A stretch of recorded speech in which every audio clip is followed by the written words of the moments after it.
Ainsi dit l'Éternel dans le livre d'Ecclésiaste, chapitre 7, au verset 8. Mieux vaut la fin d'une chose que son commencement.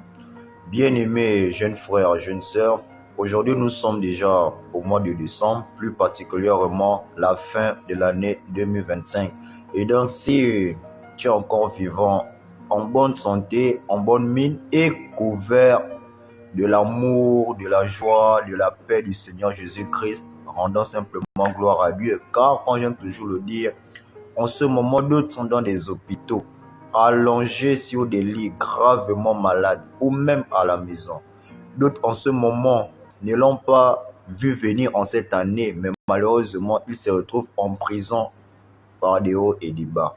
D'autres, en ce moment même, sont kidnappés, comme nous voyons tous dans nos télévisions. D'autres sont en guerre, il y a les inondations à gauche et à droite. Mais si toi et moi, nous sommes encore là, malgré les malgrés, dans la paix, dans la joie, comme je venais de le dire, jeunes frères, jeunes sœurs, rendons simplement grâce et gloire à Dieu. Car ce n'est pas que nous sommes les plus beaux ou la plus belle, les plus forts, les plus justes. Car comme lui-même le dit dans sa parole, que seule ma grâce te suffit. Comme je viens de le dire, alors, aujourd'hui, nous sommes en cette fin d'année, et comme je l'ai dit dans le verset précédent, que mieux vaut la fin d'une chose que son commencement. Pour te dire que je ne sais pas comment cette année 2025 s'est déroulée dans ta vie, peut-être pour d'autres, tout comme toi, ça s'est très mal déroulé jusqu'à cette fin.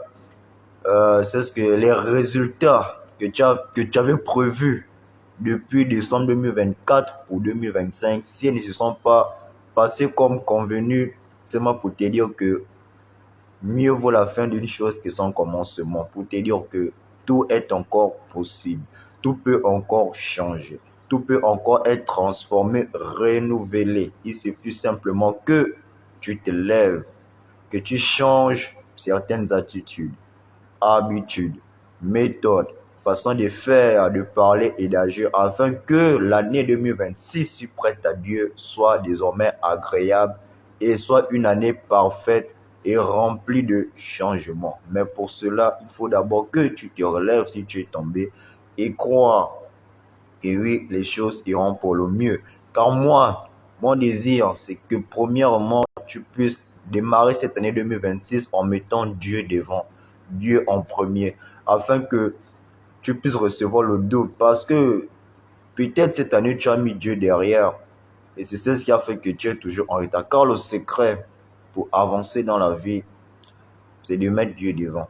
Et en le mettant devant lui, si tu étais dernier, il te mettra à la première place. Si tout était noir, il le mettra en lumière et cela réussira. Comme la servante qui avait reçu Élie en lui donnant le peu qu'elle avait, il l'avait béni en la donnant le double de sa vie. Donc, mieux vaut la fin d'une chose que son commencement. Demande l'année 2026 avec une nouveauté. Et moi, cette nouveauté, je ne te le donne, car comme l'avait dit Pierre, je n'ai ni or ni argent à te donner, mais je n'ai que Jésus-Christ à te donner, afin que sa grâce et sa bénédiction t'accompagnent tout au long de l'année 2026, de maintenant et pour toujours, toi et ta famille. Ciao. Jésus revient bientôt, il m'a chargé de vous le dire. C'est plus le temps de dodo, c'est le moment de se repentir. La fin des temps elle est proche, ouvre ton cœur et lis la Bible, avant qu'il ne soit trop tard, le jour de l'an.